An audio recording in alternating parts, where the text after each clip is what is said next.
I'm going to go ahead and turn it over to Dr. Beers to present his lecture. Great, thank you very much. No disclosures today again. Good to see you guys are here from you or be together virtually again this month. We'll go on to the next slide.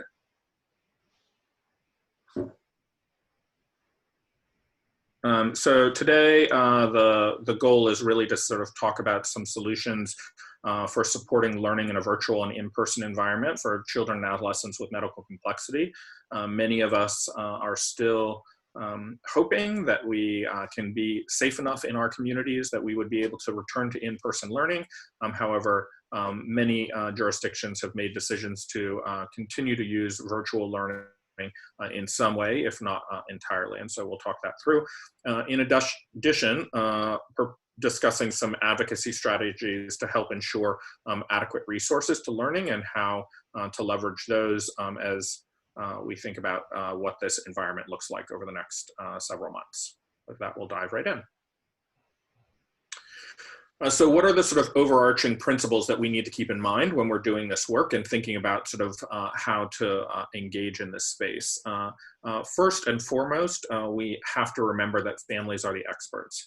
We, pediatric providers, are really functioning as their consultants and need to see ourselves in a role that is about figuring out how to help them develop their voice and share their concerns and issues. But they really spend the vast majority of time with their own child and understand what their child's needs are and are best able to think about what that looks like going forward. In addition, we need to make sure that families are working to set joint goals and priorities, right? Both with us as medical providers, but in this space, we're talking about how they're doing that collaboratively with the schools as well, so that it is clear what the goal is. And we'll talk a little bit more about what types of decisions might need to exist in this space. We also, as we said earlier last month, these plans need to be flexible and nimble. The reality is this is a changing environment, and so we need to be prepared to address that. But we also need to be able to recognize that it needs to be flexible and nimble based on the child's needs as well and the family's needs. And things that we may think might be the best idea ever may need to be adjusted, and so we need to be prepared to do that. We need to make sure that we're doing that regular review of the plans. Doing once a year IEP reviews are not going to be adequate in this environment. We need to be able to be much more rapid in our cycle of review to make sure that we are not investing energy in things that aren't working, and those things that are working that we are spending more time and energy supporting those. And then finally, if we can't remember that really the goal is to maximize learning while decreasing stress on the child, adolescent, and the family. This should not be something that is causing massive meltdowns in the child or adolescent or creating great conflict in the family and thereby decreasing the true opportunities for learning. Next slide. Certainly, I alluded to this, right? There's sort of three big models that are out there. There's the 100% in person, where schools are contemplating smaller class sizes, appropriate physical distancing, and face coverings. In addition, many schools are thinking about some hybrid model where they're thinking about some portion in person and some virtual. And then many school districts have committed to going 100% virtual or home-based with all online and or done at home. This might include some strategies that families develop around some small groups as determined by families. You'll hear them talked about as pods, where families are coming together and creating some shared supervision for their students to ensure that that happens. And certainly as we think about this for children with medical complexity, this is a much harder thing to do, to find another family who's comfortable and confident in being able to provide the care that your child needs during that period of time. Next slide. So what are some strategies related to sort of virtual and home-based strategies? Certainly it is important to step back and think about what can be done independently and what must be done supervised. We need to make sure that there are realistic assessments of what can be accomplished virtually. Just because the school says it can be done virtually, many families know that requires someone sitting beside that student and making sure that they are either getting some support to stay on task or doing some one-on-one support relative to teaching to make sure that they actually thoroughly understand the issues.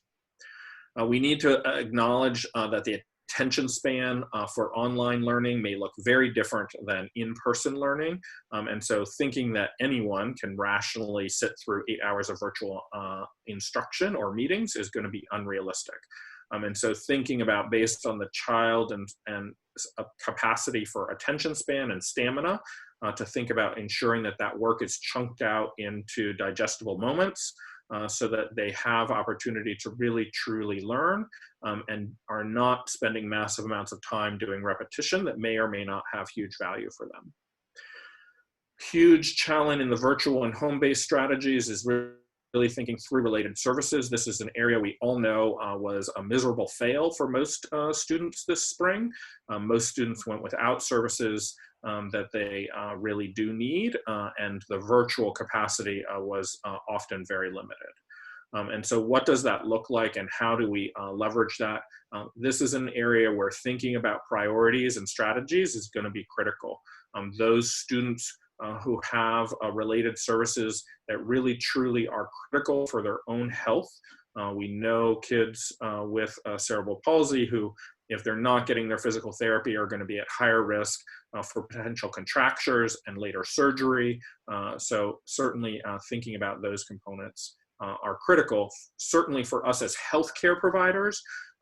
Using that conversation as an opportunity to think about which of those services do we need to think about transitioning to home-based services through the insurance company instead of through the school. That is not an easy task, and is going to require substantial documentation, often from the school side, as well as from you as the medical provider. And so that is an area where, again, thinking about what the parents' goals and what's in the best interest of the child is very important for us to be prepared for as we move forward. Next slide. In addition, we have to recognize that in any virtual home-based strategy, the parent as a teacher has a dynamic around engaging with the child. Certainly all of us who are parents know that resistance by our children is normal. However, in this setting, it becomes certainly much more difficult. And so making sure that we are picking our battles by reflecting on our goals, that's where it is important to set forward what those goals are and make sure that they are realistic on the front end so that families know what is worth the effort of engaging in conflict with their child in. In addition, we need to make sure that parents hear from us and everybody. They need to give themselves a break and they need to give their child a break. And so if they are experiencing conflict, stepping away from the moment, making sure that that child gets a break if possible, and also making sure that no one feels bad about doing that, because this is an area where it very quickly becomes a struggle that is impossible to get out of around a lot of different things. And we need to give everybody a little bit of grace in this space as we acknowledge the challenges that exist in this space. Next slide. Move into the school-based side, right?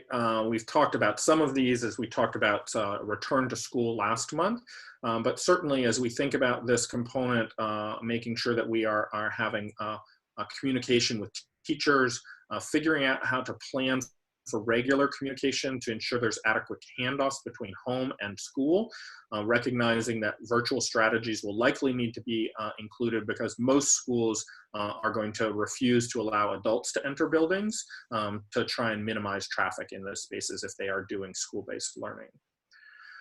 We need to be making sure that this includes not just the primary teacher, but that there's mechanisms to hear from other related service providers and other teachers that may be engaging with the student so that it is a fully robust conversation, recognizing that, again, the shift between school-based and virtual may be happening on a weekly basis, if not more frequently. And certainly as kids become ill or teachers become ill with COVID in the fall, we can expect that some school-based stuff will get switched to virtual as we move forward.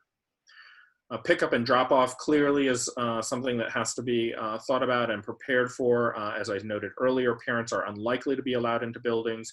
Certainly we can expect that busing schedules will look different. And so as much as possible, preparing the child for those transitions as we move forward is going to be important for us to do.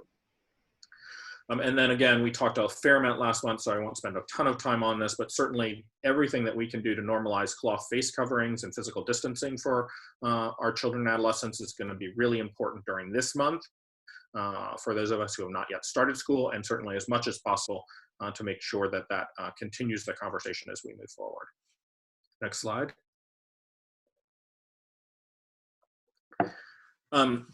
One of the things, regardless of whether they're really a school-based learning or virtual learning, we need to sort of be preparing for illness. And so certainly we need to think about who will provide care for your child or adolescent if they become sick. As we noted last month, it is more likely that students will get sent home, and they will be sent home for longer periods of time than we traditionally experience during this period of time.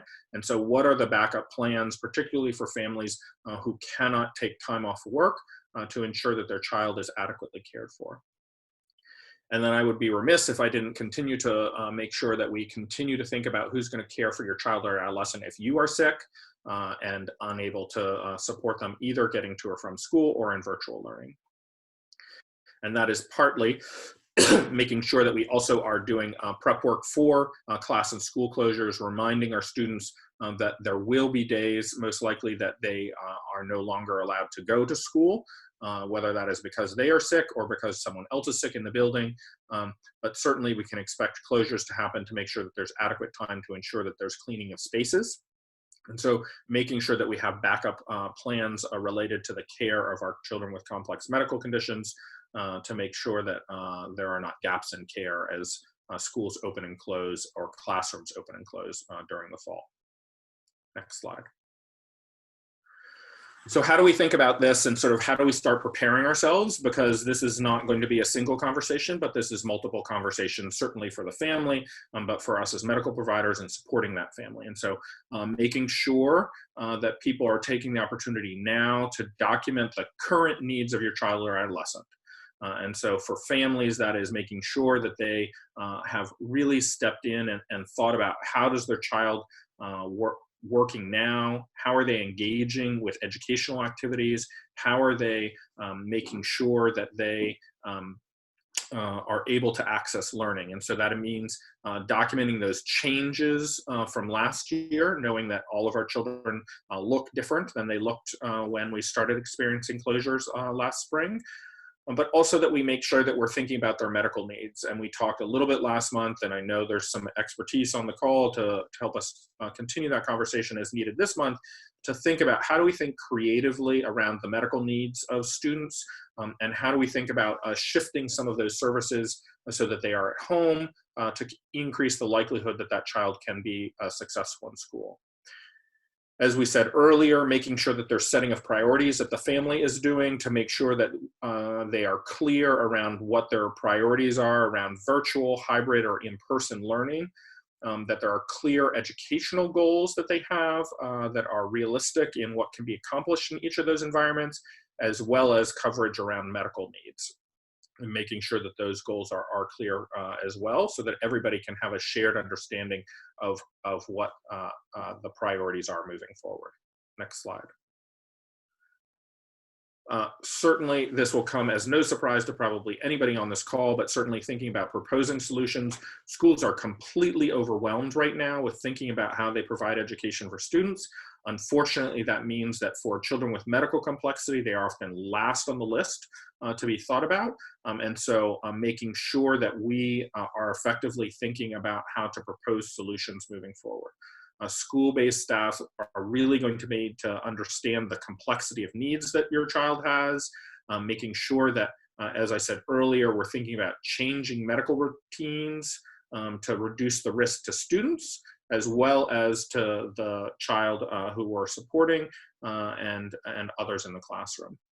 And then changing school-based routines to make sure that we reduce the risk. And many of you who were on the call last month will remember Stephanie Porter's conversation around shifting the schedule for a student to make sure that there were fewer people in the hallway to reduce the risk in that space. Certainly working together with other families is going to be critical. And so building together collaborative, certainly family voices provides that opportunity for many people at the local level, but making sure that the individual needs may be different, but collectively we may be able to increase action by schools and help them understand the extreme challenges that have been created by students being out of school, particularly for those with complex medical needs. Moving forward, next slide. Finally, here are some sort of resources here. In addition, the other thing that is not on this list that came out that I just want to note is that the CDC did release their document to help in decision-making relative to complex medical needs. And it is a great list of questions that will help you have dialogue either as a family or together with medical providers or school providers to help understand sort of what is in place, what isn't in place, what needs to be in place. It does not have a rubric that says like this child should go to school and this child shouldn't, and so you shouldn't think that it's going to answer that, but it does have a really robust set of questions that are coming forward. I also know the Council on Children with Disabilities is working on some additional statements to come out, and there's some additional decision-making tools coming out of Florida in collaboration with some folks out at Stanford as well that should help us start to think in how to address the complexity of medical conditions. And so hopefully those will be available very soon. And Dr. Agarwal may know on sort of where they are in publication place as we move forward, as we sort of move into the next set of conversations. So with